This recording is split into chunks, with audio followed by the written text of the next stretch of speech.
One of the things I like to say is that the only thing that works on an RV is the owner. And there's a lot of truth in that, because you simply cannot take your RV back to the dealer every time you have a little problem.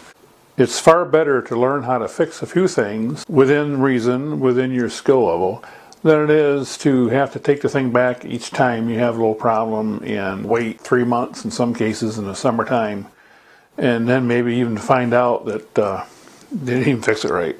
So anything that you can do, as long as you do it correctly, to be able to maintain your RV yourself is really of benefit. This video is about the various voltmeters and other types of meters that you can use to maintain your RV. So I've got quite an array of different test meters here, and you don't have to buy a whole bunch of them, you only have to really buy one. And they range in price from just a couple bucks to over $100. And I have 3 multimeters: this Fluke 115, this imported Tech Power TP7244L, and here's another Tech Power TP7310. Now this one is a true digital voltmeter, this one is a true analog voltmeter, and this actually is a digital voltmeter with an analog scale. Now, what's the difference? You know, a lot of people think, well, you know, analog, that's old stuff, you know, digital's the way to go now. And it is in many cases, but there are still a few cases where I prefer, at least, using an analog meter. The main difference between a digital meter and an analog meter is its impedance. And to put that into layman's terms, the influence that it has on a circuit. An analog meter is an electromechanical device. It has a movement in its meter that is basically a coil of wire that is connected in series with a voltage dropping resistor so that you get the correct voltage range. And it has in the kiloohm range of impedance. And what that means is, for an electronic circuit, it can load the circuit down so much that the circuit quits working. So in a sense, in a sensitive circuit, it's almost like shorting the thing out. In contrast, the digital meters, they tend to have a much higher impedance. So when you are measuring circuits with those meters, the meter itself is not going to interrupt the operation of the circuit, nor is it going to artificially change the reading. This hybrid meter here is actually a digital meter because it has a high impedance, so it does not influence the circuit, but also it provides an analog scale. The other advantage, of course, to a digital meter is its accuracy in the reading. With a digital meter, depending on how many digits that it has, you can get accuracy to tenths of a volt or better, whereas with an analog meter, it isn't going to be anywhere near as accurate. In an RV environment, you're not going to need that type of accuracy usually. The worst case scenario is going to be in battery charging. You know, you may want to see tenths of a volt. So where is the advantage of the analog meter? If you have a varying voltage, the analog meter can show you a little bit more what's going on. So in other words, if you have a voltage that's swaying between, say, 10 and 12 volts, you know, just kind of wobbling a little bit, you can see that easily on that scale. On a meter, all you're going to see is just different values. You're not even going to be able to tell whether it's a good reading or not. The other reason I like an analog meter is sometimes it's more convenient when you're in the Ohm scale to do continuity tests. And let me give you an example. I have a little terminal strip here. Let's say I got a wiring harness. I'm trying to determine whether each wire is good or not. So let me put this on an Ohm scale. Watch when if I go from one point to another, it gives me a deflection. So I know that continuity is good. But I can do it quite rapidly. I can just sit here and watch the meter deflect and know that I have continuity, and I'm measuring from one connection to the next quite fast. If I were to do that on a digital meter,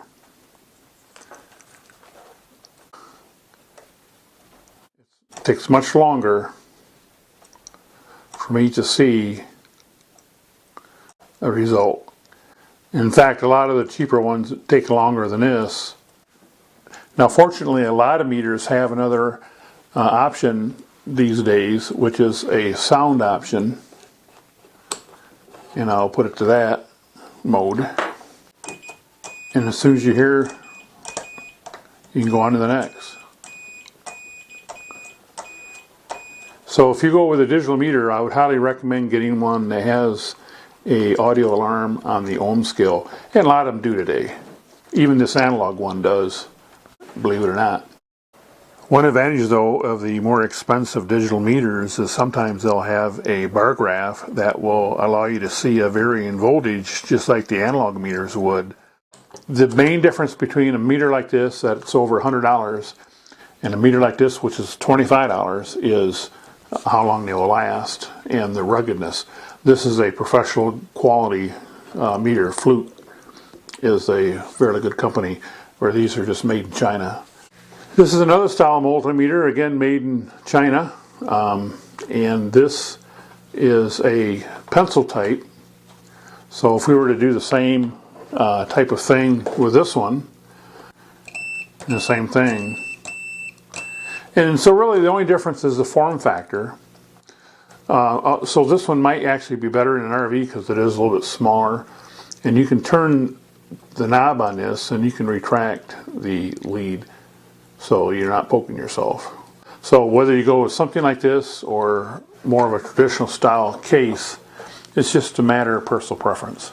I should kind of back up a little bit and state that in an RV environment, any of these meters will work regardless of the fact that this actually loads the circuit a little more than this.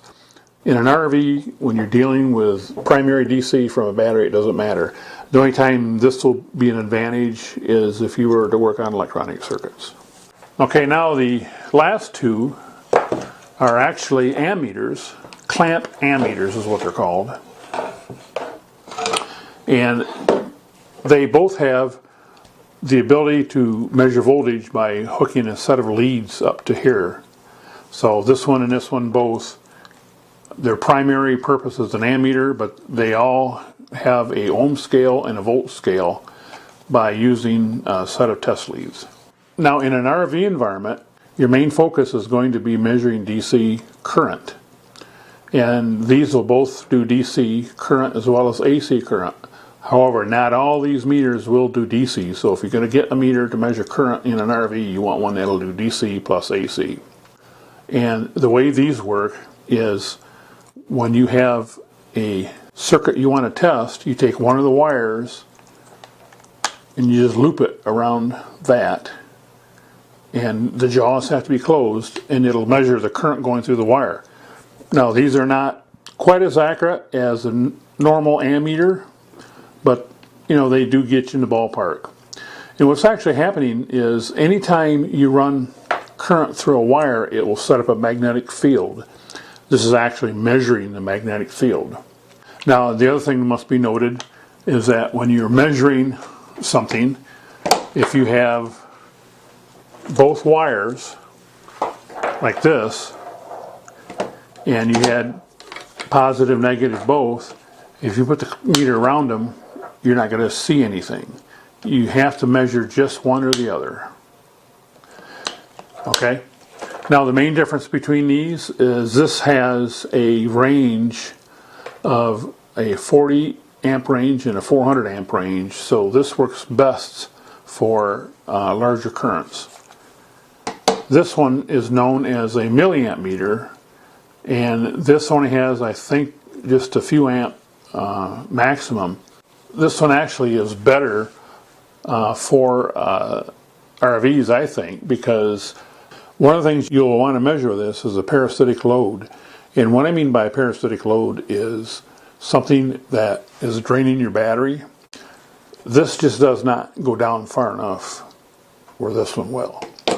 This one's about $35, this is about $150, so most people probably won't buy one of these.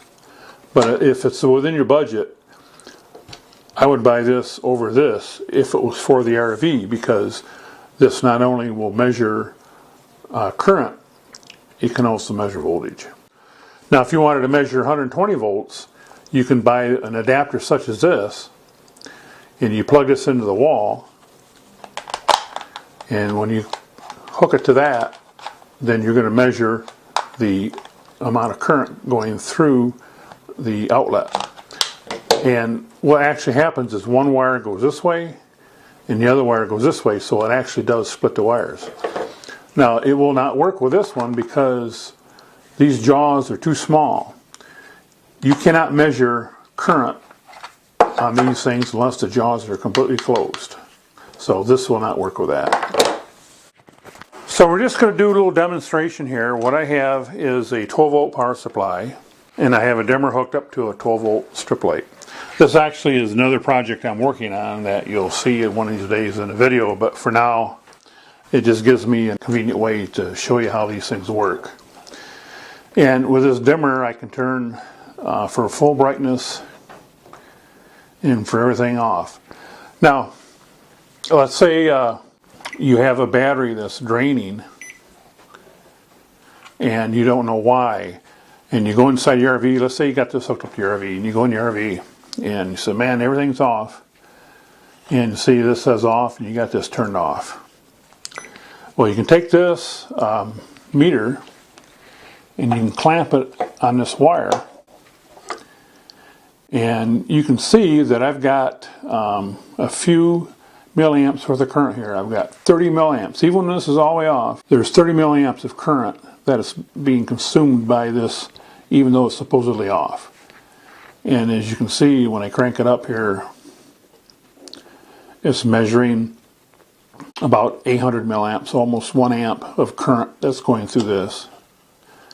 But if you have any issues with your battery draining and you're not sure why, you can use one of these clamp meters to go around and check things. So in conclusion, I hope this video has helped you realize some of the different types of meters that are available out on the marketplace. And as with most projects, I do have an associated website, www.rv-project.com, which you can get some more information on some of these meters and where I got them if you'd like. Thanks for watching, and don't let your RV blow a fuse. Bye-bye.